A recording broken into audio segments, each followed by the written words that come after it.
on others. I recorded the video. Oh. Hold on.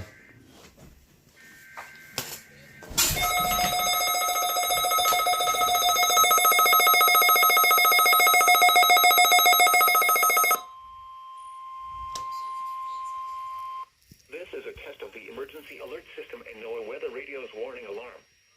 During potentially hazardous weather situations, the National Weather Service transmits a signal that automatically activates specially built receivers to warn of the impending hazard.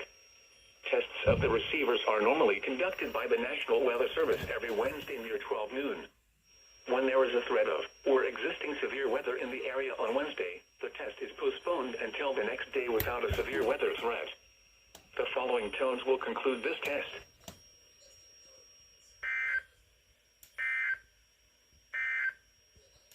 The forecast for the southwest interior including